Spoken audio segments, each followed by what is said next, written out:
कैसे हैं आप सब। आज हम देखने वाले हैं भगवत गीता के प्रथम अध्याय अर्जुन विषाद योग के 43rd और 44th श्लोक को। तो दोस्तों चलिए शुरू करते हैं इन श्लोकों के अर्थ से, फिर हम उनका उच्चारण सीखेंगे।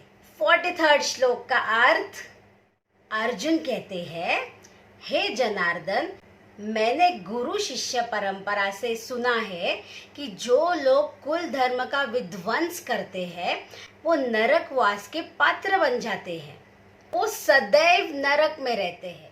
अगले श्लोक का अर्थ, ओहो हो, हमने इतने बड़े महापाप करने का सोचा भी कैसे, ऐसा निर्णय लिया भी कैसे, और वो भी किस लिए? सिर्फ राज्य के सुख के लालच की वजह से हम अपने ही स्वजनों को मारने के लिए तैयार खड़े हैं।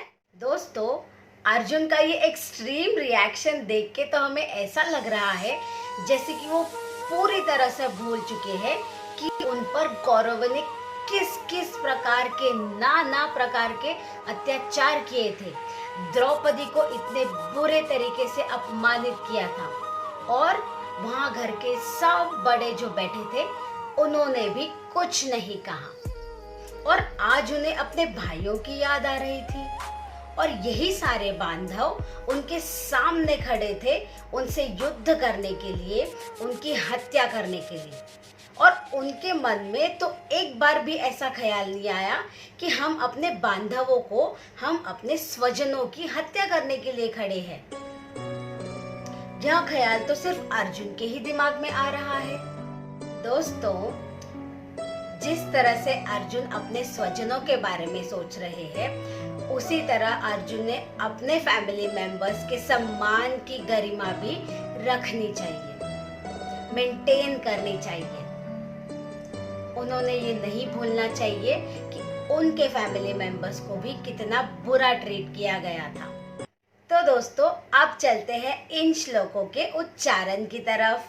43rd श्लोक के पहली लाइन का पहला हाफ, उत्सन्न कुलधर्माणाम, उत्सन्न कुलधर्माणाम मनुष्याणाम जनार्दन, मनुष्याणाम जनार्दन नरके नियतं वासो, नरके नियतं वासो भवतीत्यनुशुश्रुम, भवतीत्यनुशुश्रुम।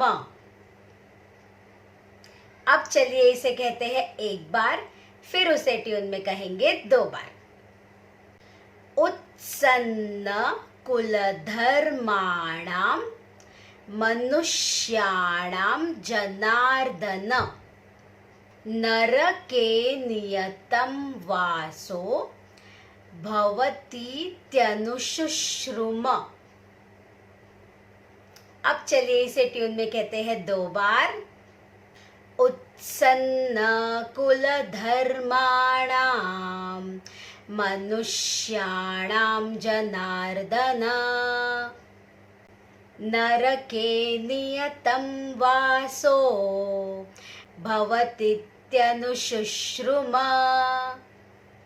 फिर से, उत्सन्न कुलधर्माणां मनुष्याणां जनार्दन नरके नियतं वासो भवतीत्यनुशुश्रुम।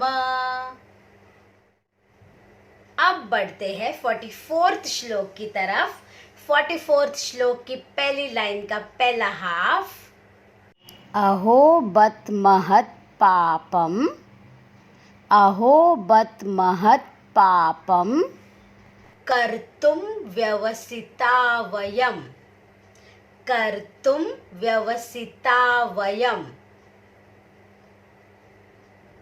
नेक्स्ट लाइन, यद्राज्य सुखलोभेन, यद्राज्य सुखलोभेन हन्तुं स्वजनमुद्यते, स्वजनमुद्यतः, हन्तुं स्वजनमुद्यतः। अब चलिए इसे कहते हैं एक बार, फिर उसे ट्यून में कहेंगे 2 बार। अहो बत महत् पापम कर्तुं व्यवसिता वयम्, यद्राज्य सुखलोभेन हन्तुं स्वजनमुद्यतः।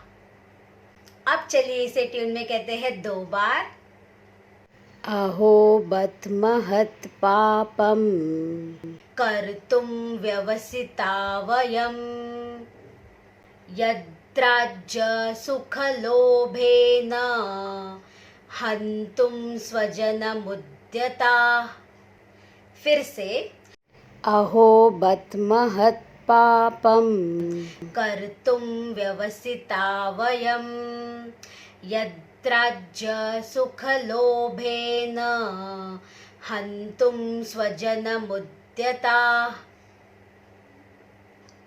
यहाँ खत्म होते हैं हमारे 43rd और 44th श्लोक। दोस्तों, मैं आशा करती हूँ कि आप सबको समझ आ रहा होगा और आप श्लोकों का उच्चारण सीख रहे होंगे। तो दोस्तों, भगवत गीता नित्य पढ़िए, अपने घर के बच्चों को भी ज़रूर सिखाइए, ताकि हम हमारी वंश परंपरा आगे ज़रूर बढ़ा सके और एक अच्छे सुव्यवस्थित समाज को निर्माण कर सके, जिसमें हमारे बच्चों में बहुत अच्छे अच्छे सुंदर सुंदर वैल्यूज़ हो और हमारा भारत एक सपनों का देश बने जहाँ सब कुछ अच्छा हो। तो दोस्तों, यहाँ तक देखने के लिए और मुझे सपोर्ट करने के लिए धन्यवाद।